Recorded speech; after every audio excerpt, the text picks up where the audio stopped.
नमस्कार, आपका स्वागत है हमारे YouTube चैनल शिक्षा सखा पर। आज मैं आपके लिए लेकर आई हूँ कक्षा 8 उड़ान अभ्यास कार्यपत्रक गणित का पाठ 2। पाठ का नाम है एक चर वाले रैखिक समीकरण। पिछली वीडियो में मैंने आपको पाठ 1 परिमेय संख्याएं करवाई थी, उसका अभ्यास का हल भी करवाया था। सबसे पहले अगर आप मेरे चैनल पर नए हैं और अभी तक आपने मेरे चैनल को सब्सक्राइब नहीं किया है तो प्लीज़ मेरे चैनल को सब्सक्राइब कर लें और बेल आइकन को ज़रूर प्रेस करें ताकि आपको मेरी वीडियो की नोटिफिकेशन सबसे पहले मिले। तो चलिए शुरू करते हैं पाठ 2 एक चर वाले रैखिक समीकरण। चलो बनाएं फ्लैश कार्ड्स और खेलें साथ साथ। इसके लिए आपको चाहिए प्लास्टिक या गत्ते का सिक्का, flash card, sketch pen, chalk board. इस खेल को आप छोटे से बड़े समूह बनाकर खेल सकते हैं। खेल खेल में सीखना। समान पदों को ही आपस में जोड़ा व घटाया जा सकता है। कोई संख्या, पद, वस्तु की मात्रा केवल उसी प्रकार की संख्या, पद या वस्तु में जुड़ या घट सकती है। विद्यार्थी किसी परिस्थिति को बीजगणितीय व्यंजकों के माध्यम से दर्शा सकते हैं और इसको विपरीत कर सकते हैं। साधारण परिस्थितियों को सरल समीकरण से दर्शा सकते हैं। आवश्यक निर्देश। 1. सभी विद्यार्थी अपने अपने कार्ड्स बनाएं जिस पर कुछ फलों के नाम व उनकी संख्या लिखी होगी, जैसे 3 सेब, 5 केले, 3 आम आदि। नंबर 2. अध्यापक बोर्ड पर कोई 2 फलों के नाम व उनकी संख्या इस प्रकार लिखे, 3 सेब, 6 केले। नंबर 3. इसके पश्चात अध्यापक बच्चों को उनके रोल नंबर, नाम अथवा बैठने के क्रम के अनुसार बारी बारी मौका दे। कक्षा कक्ष का वार्तालाप। अध्यापक बच्चों से बातचीत करते हुए, अध्यापक बच्चों, हमारे पास एक बॉक्स है जिसमें 3 सेब और 6 केले हैं। आप सभी को एक एक फ्लैश कार्ड दिया जाएगा जिसमें 1 या 2 फलों के नाम व उनकी संख्या लिखनी होगी। कार्ड में लिखे फलों की संख्या को आपको बोर्ड पर लिखी फलों की संख्या से मिलाना है या घटाना है। छात्र 1 पूछता है, सर हमें कैसे पता चलेगा कि किसको जोड़ना है और किसको घटाना है? अध्यापक, इसके लिए हमारे पास एक सिक्का है जिसमें एक तरफ का चिन्ह दूसरी तरफ का चिन्ह है, मतलब दोनों तरफ उसके चिन्ह हैं। जिस बच्चे की बारी आएगी वह सिक्का उछालेगा और जो परिणाम आएगा उसके अनुसार जोड़ेगा या घटाएगा। बेटा आप बताओ और सिक्का उछालो। अध्यापक एक छात्र को बुलाते हैं। छात्र के दिए जवाब को तुम पूरा करो। छात्र 2, सर मेरे पास 2 सेब हैं और अगर मैं इसको टोकरी में रखे फलों से मिला दूं तो इसमें 2 सेब हो जाएंगे। तो इसका मतलब टोकरी में पहले कोई सेब नहीं था। अध्यापक, बेटा टोकरी में रखे केलों की संख्या कितनी हो जाएगी?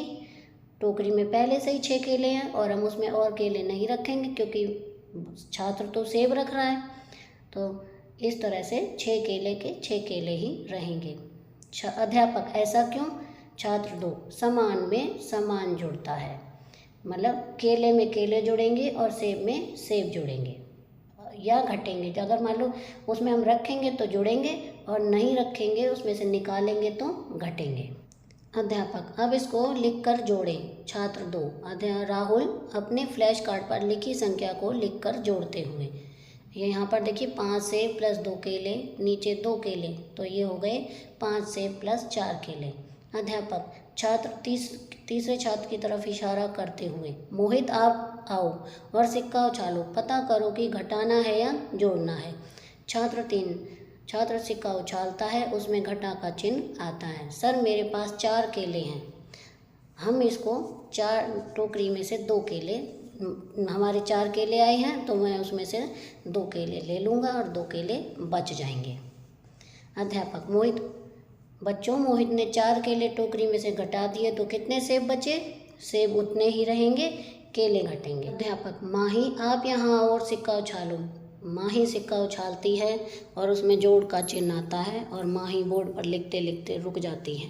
एक प्रश्न पूछती है माही, सर मेरे पास 2 केले 4 आम हैं। मैंने केले तो लिख लिए हैं पर आम कहाँ लिखूं? अध्यापक, माही क्या आप आम को केले या सेब में गिन सकते हैं? माही कहती है नहीं गिन सकते। अध्यापक, आम को आप बाकी दोनों फलों से अलग लिखें। तो कहती है हाँ। अध्यापक, क्या आप इस गतिविधि में लगने वाले समय को कम कर सकते हैं? तो कहती है कर सकते हैं। अध्यापक, जैसे हम इंडियन प्रीमियर लीग को IPL, किलोमीटर को km और मीटर को m लिखते हैं, हम सेब एप्पल की जगह पर A, केले की जगह पर B और आम की जगह पर m प्रयोग कर सकते हैं। ये देखिए, समझो और पूरा करो। 3 सेब प्लस 6 केले प्लस 2 सेब 5 सेब प्लस 6 केले माइनस 4। इस तरह से ये देखिए सवाल दिया गया है। इसको हम जहाँ पर सेब लिखा है वहाँ पर A लिख देंगे और जहाँ पर केले लिखा है वहाँ पर हम B लिख देंगे। तो उत्तर वही आएगा, लेकिन सेब की जगह पर A लिखा रहेगा और केले की जगह पर B लिखा रहेगा और आम की जगह पर M लिखा रहेगा। छात्र A, B, M की जगह A, B, C या X, Y, Z भी प्रयोग करके अभ्यास कर सकते हैं। जहाँ पर हमने A, B, M लिखा है वहाँ पर A, B, C भी लिख सकते हैं या X, Y, Z करके भी इसको हल किया जा सकता है। ध्यान देने योग्य बातें, समान पद ही आपस में जुड़ या घट सकते हैं। समझो और पूरा करो। कोई संख्या पद वस्तु की मात्रा केवल समान की संख्या पद या वस्तु से जुड़ी व घट सकती है। किसी वस्तु की संख्या उस वस्तु से पहले लिखी जाती है। जैसे 4 आम 4 नहीं लिखेंगे, ठीक ऐसे ही गणित में भी m लिखा जाता है, A4 नहीं लिखा जाता है, यानी कि 4m लिखा जाएगा। किसी पद में से कोई संख्या नहीं लिखी है तो इसका अर्थ है उस पद में गुणांक 8a है। ये देखिए गुणांक 4 नहीं है। अब ये देखिए पहले का है 8a, इसी इनको सबको जोड़ेंगे ए, तो ये a हमारे 8 है तो 8 है। इसी तरह 5p हैं, इसी तरह 13m है, 9 अंदर है माइनस के 2, इसी तरह से 7 ब्रैकेट में -m, इसी तरह से 9 ब्रैकेट में -y, इसी तरह से 6m plus 5n, 8वां 5r plus 10s, 9वां 9p plus 5q, 10वां 7m minus 4n, जोड़े 5 और 2 7, इसी तरह से 3p प्लस p 4p, तीसरे का 8c, चौथे का 10t, पाँचवें का 11g, छठे का 11m, सातवें का 2r, आठवें का 8d, नौवें का 5k और 10वें का 9b। घटाएं 5f में से 3f तो 2f बचेगा। इसी तरह से 0, तीसरे का 0, चौथे का -2c, पाँचवें का -4a, छठे का 8k में से 5k तो 3k बचेंगे, सातवें का 5m, आठवें का 7p, नौवें का 2h और 10वें का -7x। हल करें। a 2a plus 3a plus a बराबर बनेगा 6a। इसी तरह से b का आएगा 15p, c का 5b, d का -k, e का 7c, f का -6d, g का 2n, h का 5x, i का w और j का 3m - 7m प्लस 6m। तो जमा 3m जमा का है और 6m दोनों हो गए 9m, 9m में से 7m जाएंगे तो 2m बचेंगे। जोड़ें x प्लस y और 2x प्लस y, ये बनेंगे 3x plus 2y, 3c plus 4d और 5c माइनस d, इसका आएगा 8c plus 3d। c 7r plus 3s और 4s प्लस 3r, तो इसका बनेगा 10r। 7r और 3r को मिला देंगे तो ये दोनों 10r हो जाएंगे और इधर 4 और 3 7 को जोड़ देंगे तो 7s। d 4m plus 3n, इधर 6n प्लस 7, तो 4m अकेला है इसे लिख देंगे, 3n और 6n दोनों मिल जाएंगे तो 9 हो जाएंगे, 9n plus 7। e 3a plus 2b और 4c plus 6a plus 2c। तो यहाँ पर 9a plus 2b plus 6c आ जाएगा।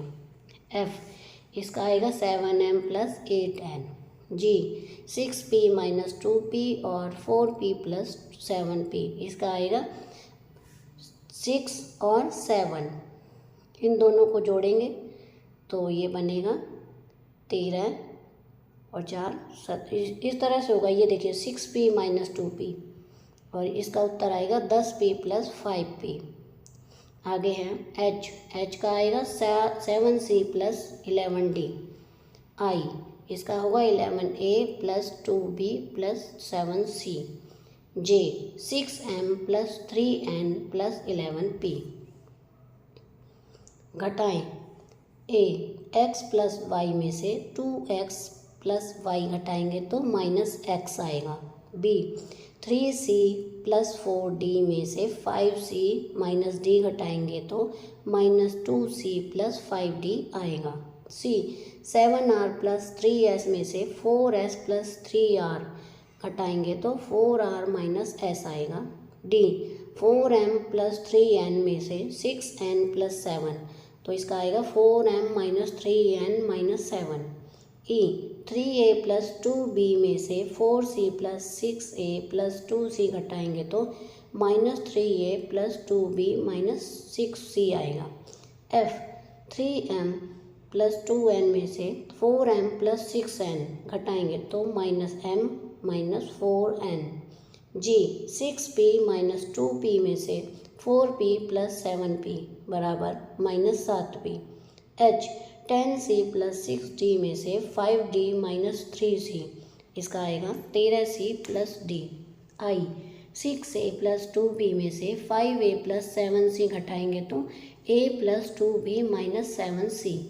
j 4m plus 3n plus 5p में से 2m प्लस 6p घटाएंगे तो 2m plus 3n minus p आएगा। साधारण समीकरण का निर्माण व हल कर इनका प्रयोग कर दैनिक जीवन की समस्याओं को हल करना। रामनिवास एक किराना की दुकान चलाता है। उसकी दुकान पर बहुत भीड़ रहती है, जिससे उसके ग्राहकों को कई बार बहुत इंतजार करना पड़ता है। जब उसने यह समस्या अपने घर पर बताई तो उसके बेटे राजू ने सुझाया कि क्यों न हम प्रत्येक वस्तु के ऐसे पैकेट बना दें कि उनकी कीमत 100 रुपये से कम हो और उस पैकेट में वस्तु की कीमत 100 रुपये जितना कम हो उतने रुपये इस पैकेट में रख दें, जिससे उस पैकेट का मूल्य 100 रुपये हो जाएगा। राजू ने एक उदाहरण देकर समझाया। मान लो किसी को 2 किलोग्राम चीनी देनी है। 1 किलोग्राम चीनी का मूल्य 42 रुपये है, तो हम उस पैकेट में 2 किलोग्राम चीनी डाल दें और 2 किलोग्राम चीनी का मूल्य 84 रुपये हुआ। इस पैकेट का मूल्य 100 रुपये करने के लिए इस पैकेट में हम 100 माइनस 84 बराबर 16 रुपये रख देते हैं। अब कोई ग्राहक 2 किलो चीनी लेने आए तो उसे पैकेट 100 रुपये में दे दें, जिससे समय की बचत होगी, जिसके परिणाम स्वरूप कम समय में अधिक ग्राहकों को सामान बेचा जाएगा। एक रविवार के दिन रामनिवास को किसी ज़रूरी काम से शहर के बाहर जाना पड़ता है, तो वह अपने बेटे को दुकान पर छोड़ जाता है, लेकिन उसके बेटे को अधिकतर वस्तुओं की कीमत नहीं पता है। क्या आप रामनिवास द्वारा बताए गए पैकेटों की सहायता से राजू को वस्तुओं की कीमत बता सकते हैं? समीकरण भी बनाओ। नोट: प्रत्येक पैकेट की कीमत 100 रुपये है। एक टूथपेस्ट प्लस 10 रुपये, टूथपेस्ट की कीमत है 90 रुपये। एक शैम्पू की बोतल 15 रुपये, शैम्पू की बोतल की कीमत हुई 100 माइनस 15 बराबर 85 रुपये। 1 किलो दाल 30 रुपये की, दाल की कीमत 70 और उस पर 100 रुपये लिखे हैं, तो 70 माइनस 100 माइनस 70 बराबर 30। इसी तरह 4 साबुन प्लस 6 रुपये, साबुन की कीमत 94 रुपये। 15 पेन प्लस 10 रुपये, पेन की कीमत 90 रुपये। 2 किलोग्राम चीनी प्लस 16 रुपये, चीनी की कीमत 84 रुपये। समीकरण हल करें। ये देखिए, a x प्लस 2 बराबर 7x। 7x इसका आंसर आएगा 7 माइनस 2। ये मैंने सारे प्रश्न a से लेकर t तक ये मैंने आगे अगले पेज पर करके, कॉपी के पेज पर करके दिखाए हैं डिटेल में। तो आप वहाँ से इन्हें हल कर सकते हैं। ये देखिए मैं बता देती हूँ, x + 2 = 7, तो हम x को तो यहीं रहने देंगे, 2 को उस साइड ले जाएंगे, तो 7 में से 2 गए 5। इसी तरह से b m = 3, तो इसमें कुछ नहीं करना हमें, इसका यही आंसर आएगा। इसी तरह से c 2 + p = 12, p को इसी साइड रहने देंगे और उधर 12 में से प्लस के 2 इधर आएंगे तो घट जाएंगे, तो ये हमारे आंसर आएगा p = 12। इसी तरह से मैंने ये यहाँ पर भी हल किए हुए हैं और दूसरे पेज पे भी, तो मैं वो पेज आपको आगे वीडियो में डाल दूँगी, आप उसमें से हल कर सकते हैं। समीकरण हल करें। a 3x + 5 = 2x + 10, तो इसको भी मैंने पेज को हल करके डाला हुआ है, आप वहाँ पर जाकर इसे हल कर सकते हैं। बाकी मैं एक दो आपको बता देती हूँ कि ये किस तरह से करना है। दूसरा देखिए, 8y - 7 2y + 11, तो इसमें होगा जब हम 2y को इधर 8y के पास लाएंगे तो 6y बचेगा। तो इसी तरह से ये पूरा हल हो जाएगा, आप उसमें देख सकते हैं। निम्न परिस्थितियों को बीजीय व्यंजकों में व्यक्त करो। a किसी संख्या x में 2 जोड़ने पर संख्या प्राप्त होती है x + 2। b किसी संख्या m से 4 अधिक, तो m + 4। c किसी संख्या p को 5 से बढ़ाने पर प्राप्त संख्या p + 5। d किसी संख्या r में 3 की वृद्धि करने पर प्राप्त संख्या r + 3। ये देखिए बच्चों, मैंने यहाँ पर इसे समीकरण को हल किया हुआ है। a x + 2 = 7, x = 7 - 2 = 5, x = 5। इसी तरह से ये देखिए a b c d e f g h i j तक। उसके बाद फिर नीचे करेंगे, उसके बाद देखिए k l m n o p q r तक है, और उसके बाद देखिए s t तक। ये हमारे पहला a से लेकर t तक का है। समीकरण हल करें और फिर उसके बाद जो दूसरा समीकरण हल करें वो यहाँ से शुरू है। 4 का a, यहाँ से लेकर a b c d e f यहाँ तक है। आप इसमें से इसका और आगे का के तक वो अगले पेज पर है। आप यहाँ से सवाल को हल कर सकते हैं और समझ सकते हैं, और अगर समझ में ना आए तो आप मुझे कमेंट करके बता सकते हैं। ये देखिए मैंने एफ तक उस पिछले पेज पर करवाया था। अब ये जी वाला सवाल ये रहा। एच के बाद आई जे के तक है यहाँ पर हमारे सवाल, ए से लेकर के तक। तो मैंने ये सवाल यहाँ पर हल कर दिए हैं। आपको समझ ना आए आप मुझे कमेंट करके पूछ सकते हैं। ये देखिए अब यहाँ पर हमारा इसी 80 पेज के बाद जो 81 पेज हैं उसमें जो चौथा सवाल है, चौथे सवाल के उत्तर मैंने इसमें हल किए हुए हैं ए से लेकर आर तक। जैसे कि इसमें लिखा है ax + 2, तो इसका है किसी संख्या x में 2 जोड़ने पर। b का है किसी संख्या m में 10 जोड़ने पर। इसी तरह c किसी संख्या n में से 3 घटाने पर। d 8 + p 8 में से कोई संख्या p जोड़ने पर। तो ये इसी तरह से a से लेकर r तक आप इसमें से देखकर कर सकते हैं। ये मैंने पूरा चौथा प्रश्न हल कर दिया है। आप इसमें से देखकर अपनी कॉपी पर इसे लिख सकते हैं और समझ सकते हैं। ई किसी संख्या t और 7 का योग करने पर प्राप्त संख्या, इसका उत्तर है t + 7। f किसी संख्या में से 10 कम करने पर प्राप्त संख्या, इसका उत्तर है t - 10। g किसी संख्या d में से 4 निकालने पर प्राप्त संख्या d - 4। h किसी संख्या g में से 7 घटाने पर प्राप्त संख्या g - 7। किसी संख्या k में से 8 व्यकलन करने पर प्राप्त संख्या, व्यवकलन का अर्थ होता है घटाना, तो इसमें भी k-8। किसी संख्या n में से 9 घटाने पर, तो n-9। किसी संख्या y का 3 गुना, तो ये होगा 3y। के बाद आता है l। किसी संख्या q को 4 से गुना करने पर, तो आएगा 4q। m किसी संख्या b को 5 बार जोड़ने पर, आएगा इसका उत्तर 5b। n किसी संख्या d को 4 से भाग देने पर प्राप्त संख्या, d/4। o किसी संख्या c को 5 जगह बांटने पर प्राप्त संख्या, तो इसका उत्तर आएगा c/5। आगे है p किसी संख्या 5 का m गुना करने पर, तो 5m। q किसी संख्या 7 में q अधिक, 7 से q अधिक, तो 7 + q। r किसी संख्या z का दुगने से 5 अधिक, 2z + 5। s किसी संख्या f का 4 गुने से 7 कम, तो 4f - 7। t किसी संख्या h के आधे से अधिक, तो h/2 + 3।